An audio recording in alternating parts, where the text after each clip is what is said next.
Hi everyone. In this video today, I will talk about all the document that is required to ride a motorcycle in India. ये जो मैं documents का list बोलूँगा ना, ये car में भी सिमिलर डॉक्यूमेंट चाहिए होगा.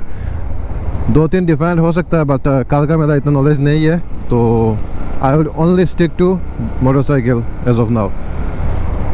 तो बहुत सारे राइडर्स मोटरसाइकिल राइड करते हैं बहुत सालों से, लेकिन मतलब एक्सपेंसिव जो मोटरसाइकिल है उनके राइडर्स बिना प्रॉपर डॉक्यूमेंटेशन उनका अप टू डेट नहीं होता है. तो आप चेक कर सकते हो, एप्लीकेशन आता है. तो मैंने ना बहुत सारे मोटरसाइकिल की ये चेक किया है कि कभी कभी ऐसे ही राह चलते मेरे को एक दिख गया नंबर प्लेट, तो उसको मैं रैंडमली ना सर्च करता था नेट पे कि देखता हूँ आउट ऑफ क्यूरियोसिटी कि किसका all document up to date है. तो मैंने देखा है कि बहुत सारे हाई एंड जो बाइक्स होता है, हाई सीसी वाले बाइक, एक्सपेंसिव बाइक्स के ना डॉक्यूमेंट्स प्रॉपर नहीं होते. तो आई विल टॉक अबाउट कि कौन कौन सा डॉक्यूमेंट के नीड है आपको अगर आप इंडिया में मोटरसाइकिल राइड करते हो. तो अगर आप मोटरसाइकिल राइड नहीं भी करते ना, तो फिर भी आपको ये नॉलेज की रिक्वायरमेंट है. अगर in near future if you are planning to buy a motorcycle ना, तो आपको एक बहुत ज़्यादा हेल्प हो जाएगा. क्योंकि बहुत सारे लोगों को ना बाइक्स होते हुए भी प्रॉपर नॉलेज नहीं रहता है कि कौन कौन सा डॉक्यूमेंट का वैलिडिटी यार कितना है, कब मतलब डॉक्यूमेंट का एक्सपायरी डेट है, या जब एक्सपायरी हो जाए तो उसको रिन्यू कैसे करते हैं. तो बहुतों को इतने साल बाइक राइड करने के बावजूद भी पता नहीं होता. तो I will clear all the doubt today in this video. अगर प्रॉपर डॉक्यूमेंट हो तो पुलिस भी आपको चालान नहीं कर सकता, और आप भी ना एक सेफ्टी रहता है कि आपको कि I have proper document and I don't need to worry about anything. मैं जहाँ पे रहता हूँ इस एरिया पे मैं नोटिस किया है पुलिस इतना ज़्यादा चेकिंग नहीं करता. सिर्फ अगर आपका हेलमेट नहीं है ना, तो आपको पूछेगा कि लाइसेंस है कि नहीं. बाकी इतना सारा डॉक्यूमेंट का मतलब देखते नहीं है कि किसके पास कौन सा डॉक्यूमेंट है. वो सिर्फ अगर हेलमेट नहीं है ना, तो आपको रुकेगा, रुक के आपको बोलेगा कि लाइसेंस दिखो. लाइसेंस नहीं है तो पैसा फाइन को, और हेलमेट का भी पैसा भर दो.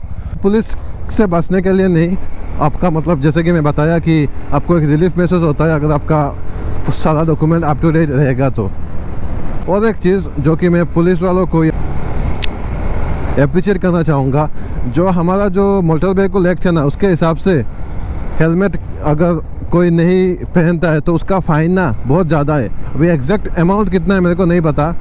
तो अलग अलग स्लैब होता है. अगर आपके पास पोल्यूशन नहीं है तो आपका चालान इतना तक होएगा. बिना हेलमेट के आप बाइक राइड करते हो तो इतना चालान होएगा. आपका लाइसेंस नहीं है तो लाइसेंस का इतना आपको चालान भरना पड़ता है. तो अलग अलग ऑफेंस का ना, अलग अलग अगर ऑफेंड करते हो तो उसका अलग अलग चालान होता है.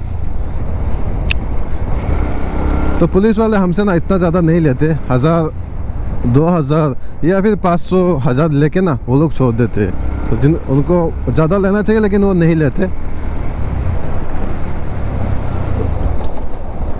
अगर पुलिस चाहे तो जो मोटर व्हीकल एक्ट के अंदर चालान आता है वो भी आपसे काट सकते हैं. तो बड़ा मोटा अमाउंट ना आपको पे करना पड़ सकता है. तो that's why keep all your document up to date. First जो लीगल डॉक्यूमेंट है वो है RC, registration certificate of vehicle. तो आरसी में क्या होता है कि आपका बाइक का manufacture date, chassis number, model या फिर बाइक का कलर, कब एक्सपायरी होगा, ये वो है ना. तो उसका एक प्रॉपर डिटेल्स होता है आरसी पे. आरसी पे ये भी पता लगता है कि बाइक का ओरिजिनल ओनर कौन है. तो आरसी से आप पता लगा सकते हो कि बाइक चोरी का है कि नहीं. सेकंड हो गया आपका लाइसेंस. अगर आपके पास लाइसेंस है ना, लीगली एप्लीकेबल हो राइड मोटरसाइकिल राइड करने के लिए, अगर ड्राइविंग लाइसेंस पे ना लाइसेंस का वैलिडिटी लिखा हुआ होता है और कौन सा कैटेगरी ऑफ व्हीकल है वो भी लिखा हुआ होता है. जैसे कि मोटरसाइकिल का जो कैटेगरी है ना, उसको बोलते हैं MC WG motorcycle with gear. तो एक होता है LMV होता है लाइट मोटर व्हीकल जो कि हम 4 व्हीलर को बोलते हैं, और हेवी मोटर व्हीकल है जो कि ट्रक्स वगैरह है बाइक का, जैसे कि है ना MCWG मोटरसाइकिल विद गियर। तो ऐसे कोड लिखा हुआ होता है आपका लाइसेंस पे कि आप कौन सा व्हीकल राइड करने के लिए आप मतलब एलिजिबल हो। मैंने जब लाइसेंस बनाया था मैं खुद ही अप्लाई किया था ऑनलाइन पे। सो खुद ही अप्लाई करके मतलब पूरा लीगल प्रोसेस में मैं लाइसेंस निकाला। मेरा जो लाइसेंस था वो मतलब 3-4 महीने में या फिर 6 महीने लग गया था मैं अप्लाई करने के बाद।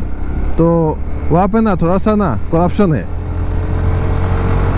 जो DTO ऑफिस है ना जिससे लाइसेंस बन के आता है ना, तो उन्हें दलाल लोग होते हैं। दलाल लोग को ना आप पैसा दोगे तो आपका टेस्ट वगैरह कुछ नहीं होगा।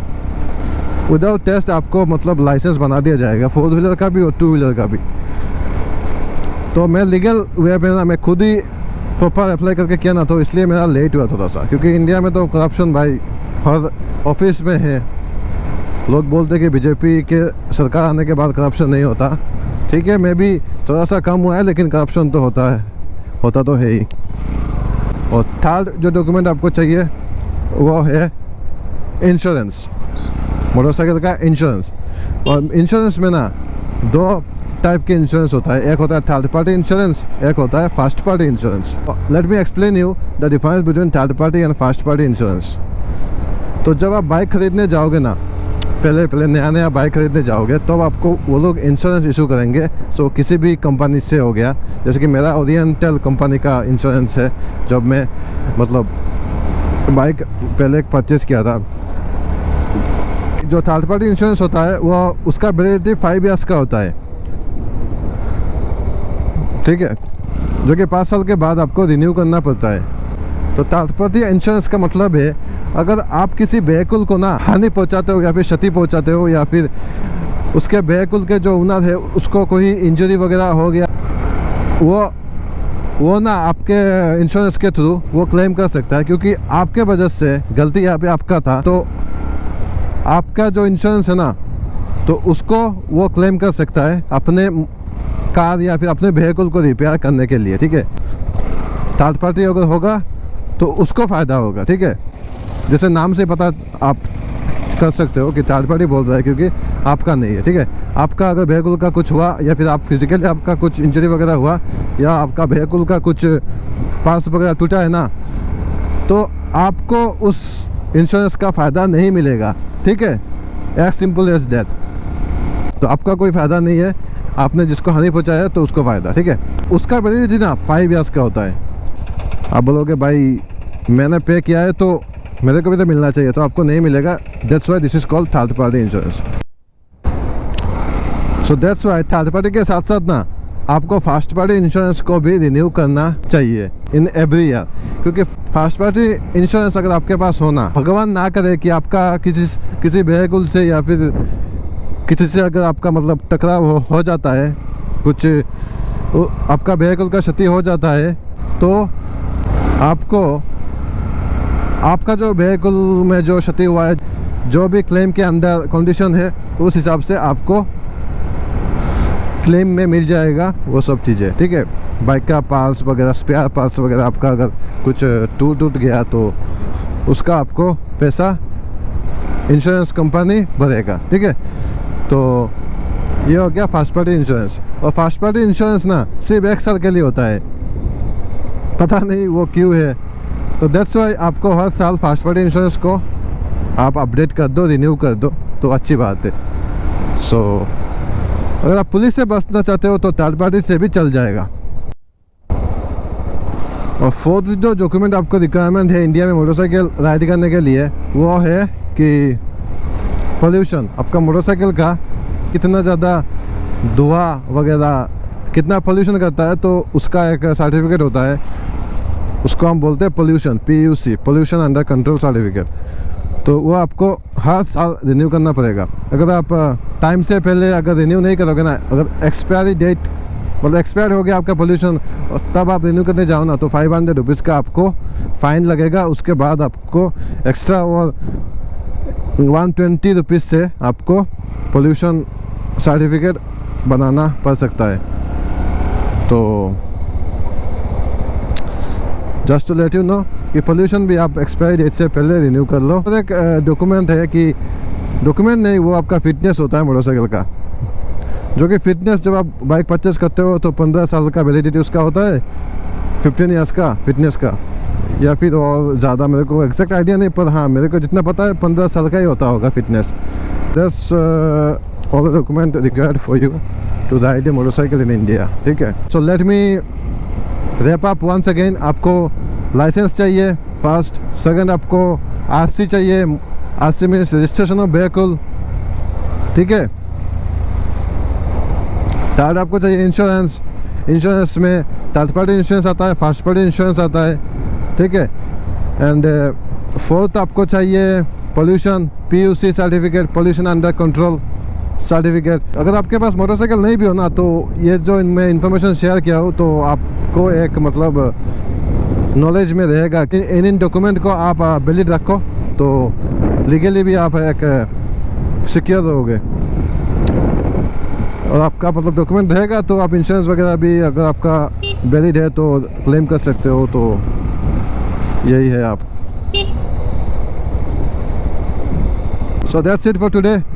If you enjoy my video and if you got some value out of my video, please do consider subscribe to my YouTube channel, and this will inspire me to make more videos like this, and see you in some other video. तब तक के लिए ride hard, ride safe, bye.